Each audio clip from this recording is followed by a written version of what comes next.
Argumen ketiga bumi bola, GPS dan Google Maps.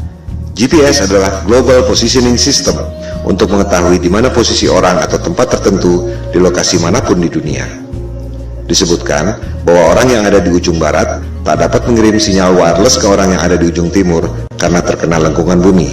GPS pada mobile phone kita, juga pada aplikasi Uber, Gojek, dan lain-lain, menggunakan berbagai aplikasi yang sudah ada. Yang paling umum adalah Google Maps. Jika ada orang mengatakan bahwa GPS Anda sebenarnya tidak menggunakan satelit, apakah Anda percaya? Kita tak perlu ngarang atau debat kusir. Mari kita dengar sendiri apa yang dikatakan oleh Google tentang Google Maps. Google Maps for mobile has solved this problem with a new beta feature called My Location.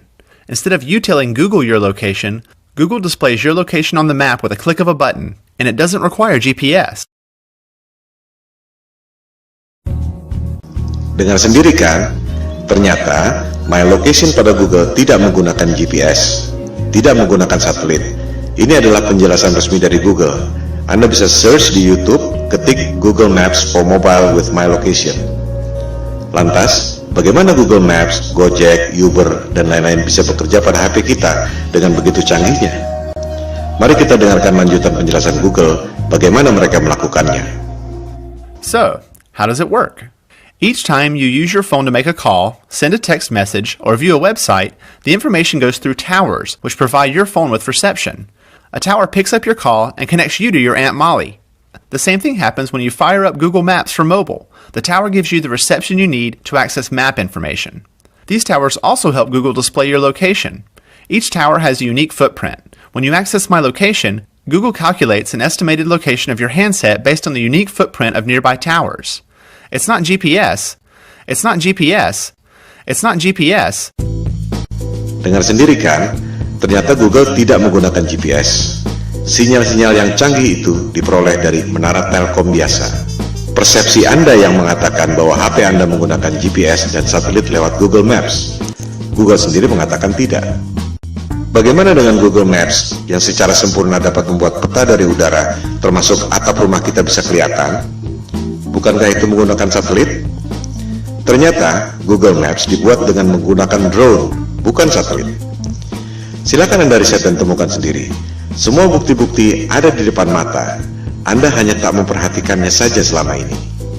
Itu yang membuat kesadaran flat earth booming secara eksponensial sejak 2015. Pada bumi yang datar, satelit memang tidak diperlukan.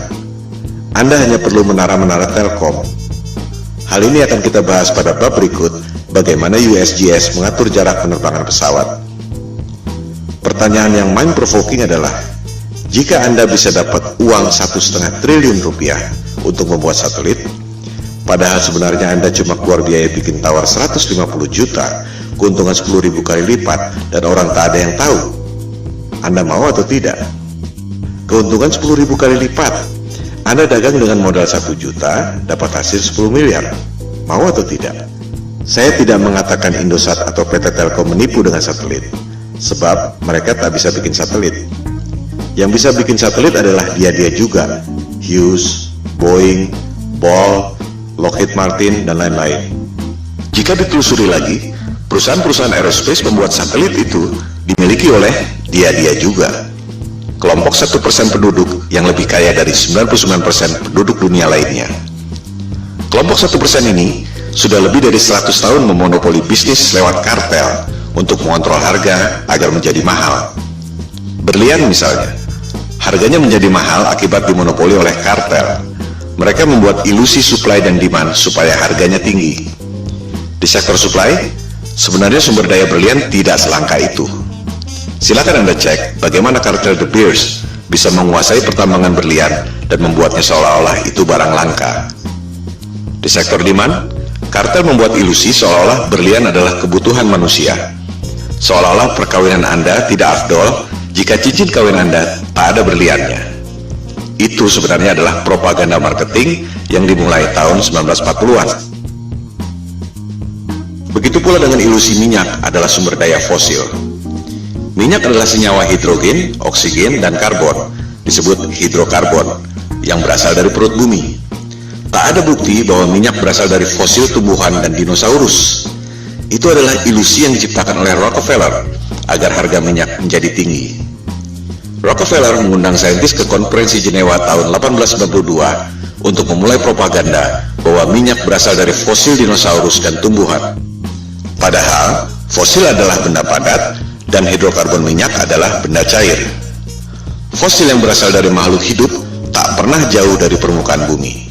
Sementara, manusia mengebor minyak sampai kedalaman 10 km dan tak pernah ada bukti bahwa fosil ditemukan di kedalaman itu. Tak semua orang menyadari bahwa media-media massa besar di dunia dimiliki oleh 6 perusahaan saja. Si kelompok 1% itu mampu memonopoli informasi yang diterima oleh 99% penduduk dunia lainnya. Hal ini yang disebut sebagai propaganda, mind control.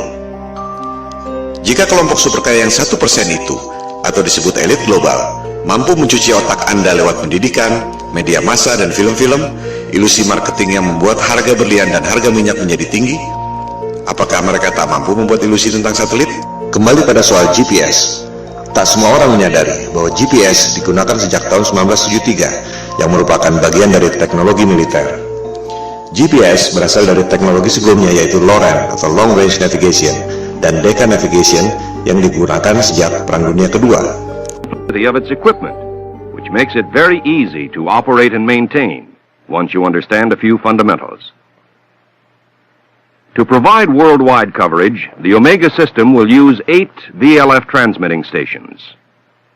One in Norway, another in Trinidad, one in Hawaii, and another in north-central United States.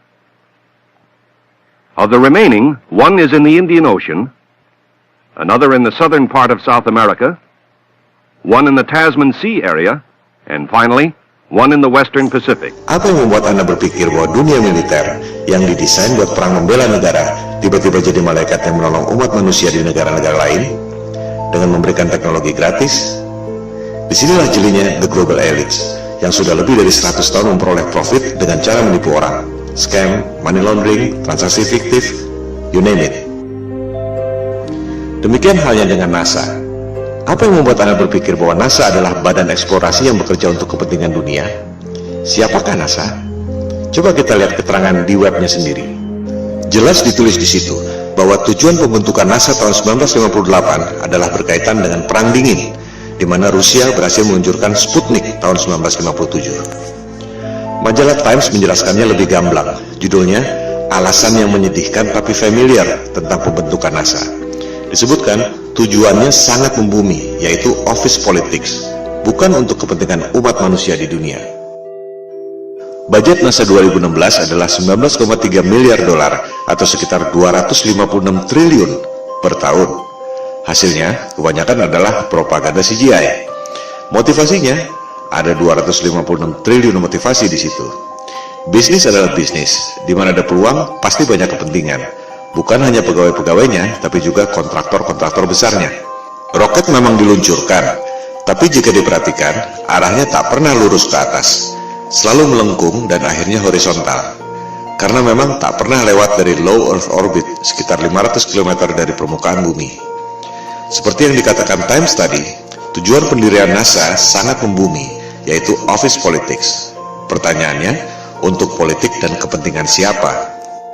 Seperti yang telah disebutkan di awal, persoalan flat earth ini bukan debat kusir, bukan omong kosong, bukan adu ego, bukan adu pintar, melainkan ada hal lain yang lebih fundamental yang sangat berhubungan dengan kehidupan kita. Pada pembahasan selanjutnya, di video-video berikutnya, kita akan membahas hal ini. Ilusi bumi berbentuk globe memang sengaja dibuat oleh para globalis atau biasa disebut elit global. Mereka lah yang membuat berbagai krisis, perang, termasuk menjauhkan manusia dengan ketuhanan lewat dogma-dogma sains modern dan ilusi bumi globe. Kita sebenarnya tak perlu bayar biaya telekomunikasi mahal-mahal, tak perlu bayar listrik mahal-mahal, tak perlu bayar bensin mahal-mahal. Teknologinya sudah ada dari tahun 1898, dibuat oleh manusia paling jenius yang pernah lahir di muka bumi, yaitu Nikola Tesla.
Seperti yang telah dikemukakan tadi, kita sebenarnya tak perlu bayar listrik mahal-mahal, tak perlu bayar biaya telekomunikasi mahal-mahal, tak perlu bayar bensin mahal-mahal. Teknologinya sudah ada sejak tahun 1898 yang dibuat oleh Nikola Tesla.